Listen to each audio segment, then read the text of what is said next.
Հնարավորինս հակիրճ, որովհետև շատ հակիրճ։ Նախորդ նիստին ես ասացի, որ տրամադրություն չունեմ, պարզապես խուսափեցի այլ բառ օգտագործելուց, որը հավես բառն է։ Մի քիչ պարսկերեն է դա, հավաս։ Բայց դե մեր ժողովուրդ ասում է, չէ, հավես չունեմ։ Այսօր հավես չունեմ խոսելու, բայց պիտի մի երկու բառ ասեմ։ Նախ վերստին պիտի անդրադառնամ այն փաստին, թե ինչով են տարբերված Կարո Օկումուշյանի եւ մնացած բոլորի այսօր օրինակ Արմենի Մեր Ալեքսանյան, Մովսեսի Շարբաթյան եւ մյուսների այսպես կոչված գործածը։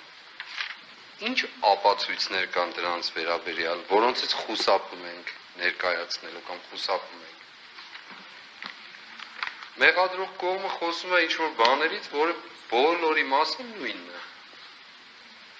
Եվ մի բան էլ համարում մանիպուլատիվ կամ չգիտեմ ինչ։ Որևէ ձևով, որևէ կերպով ակնհայտ է, որ խտրական վերաբերմունք է սա։ Եթե մեկ ինձ կարողանա փաստել, թե բոլորի հասցեին հնչված, այսպես կոչված մեղադրական եզրակացության բառերը ինչով են իրարից տարբեր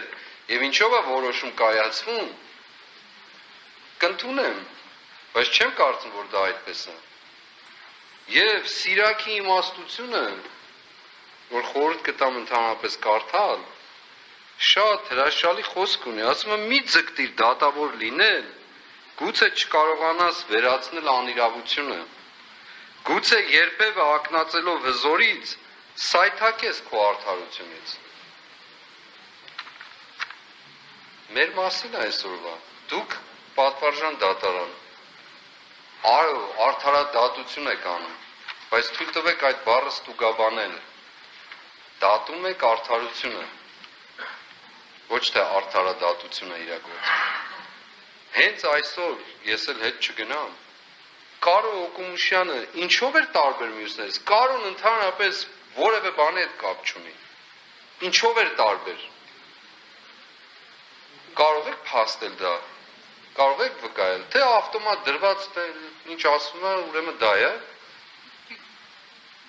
իր պաշտպանը մեր Արամը Վարդևանյանը շատ ժամանակային իմաստով նույնիսկ ներկայացրեց։ Սա ինչ է նշանակում սա։ Սա նշանակում է խտրական վերաբերմունք, այո ես պնդում եմ, դուք Կարոյին չեք պատժում, Արթուր Սարգսյանին եք պատժում, եւ այո կալանքը պատժի միջոց է դարձել, բայց դրա պատասխանը տալու եք 2-3 ամիս հետո, երբ որ այս իշխանությունները չքվեցին, ով է տալու դրա պատասխանը, ով, գիտեք, ես չեմ ուզում շատ խոսել այս թեմաներով, բայց որովհետև շատ հաճախ հասկանալի չի, Աստվածաբանության մեջ գոյություն ունի էգզեգետիկա, ծանոթ են մեղադրողները ինչ է էգզեգետիկան, ուրեմն էգզեգետիկան հետևյալն է, Սուրբ գրքի մեկնաբանությունը, իր ամբողջության մեջ, եթե այս մեղադրանքը ամբողջության վերաբերում է բոլորին, բա մոտեցումը ինչի է խտրական, էլի եմ ասում, իմ մասին չեմ խոսում, ես ոչ մեկի ողորմության կարիքը չունեմ, այս մարդու վերաբերյալ ընտանիք, երեխաներ ունեցող, որտեղ են չափանիշը, որտեղ են գիծը, խնդրում եմ ցույց տվեք, այդպես ասել գնալ առաջ չի լինելու,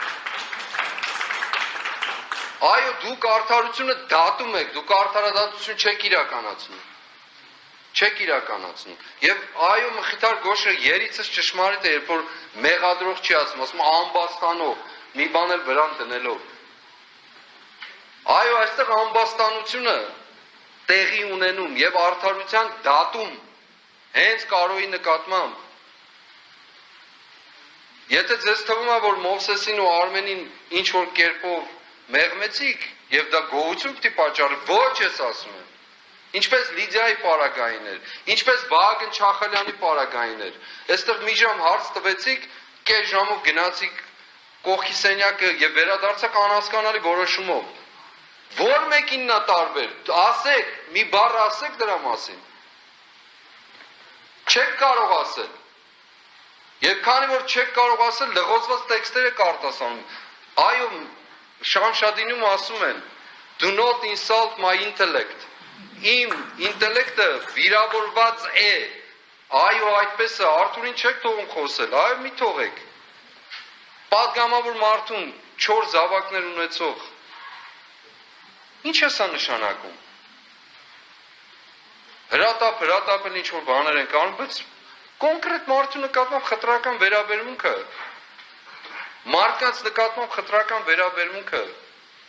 եւ այո մի ձգտեք լինել դատավոր, որ չեք կարող այդ բեռը բարձրացնել, չեք կարող, ինչքան ուզում եք ձգտեք, չեք կարող, փոխվելու է քաղաքական իշխանությունը, հետո ասելու եք, որ դե մենք ինչ անենք, մեզ ասել են արել ենք, այո հենց այդպես եք ասելու, ցավոք սրտի դա է լինելու, մենք ձեզ ներելու ենք,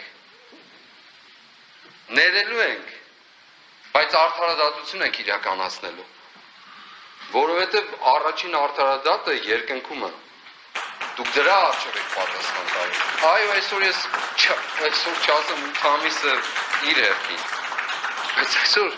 ակնհայտորեն նորից էլի ձեր գործը արեցիք սև գործը, ինչ անենք, գնանք դատախազության դիմաց էլի պիկետ անենք Կարոյի համար, որ ասեք մի շաբաթվա մեջ հանգամանք է փոխվել, կամ Վահագնի համար, սա եք անում դուք, պատվարժան դատարան, սա, ցավոք սրտի, ակնկալիք չունենք ոչ մի ձևի, իսկապես չունենք, ես ակնկալիք կունենայի միտեղ, եթե ես ամբողջ պրոցեսը տեսած չլինեի, հոգնած չլինեի ուղղակի, թե մտածելուց, թե խոսելուց, և ում է, դուք հանձն եք առել, մարտադաշտ մտնել մեզ հետ, հանձն եք առել, դուք հանձն եք առել դա, մենք հանձն չենք առել ձեզ հետ մարտադաշտ մտնել, մեր կռիվ ուրիշ տեղը, այո մեր կռիվը, այո մեր հարվածային կռիվը ուրիշ տեղը, մեր հարվածային կռիվը ինչպես ասել եմ, Հայաստանի ազատագրությունը, հայ եկեղեցու ազատագրությունը, մարդկային արժանապատվության վերականգնումը, մարդկային ազատության ու արդարության վերականգնումը, որը դուք չեք իրականացնելու, չեք իրականացնում եւ չեք իրականացնելու։ Այո, Կարոյի այսօրվա հանդեպ գործվածը խարանը նորից արդարադատություն կոչվածի ճակատին, բայց այն արդարադատություն, որ մենք գիտենք, ոչ այն, որ դուք արդարություն եք դատում։ Այս մեծ պահքի մեջ ենք, էդ էլ է զսպվածություն առաջացնում որոշակի իմաստով, նախորդ կիրակին արտաքսման կիրակին էր, ինչ եղավ, ասում են Աստված մարդուն արտաքսեց դրախտից, ոչ,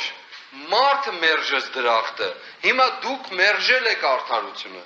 ես այսքանը կասեմ, և ովքեր մերժում են արդարությունը, արտաքսվում են,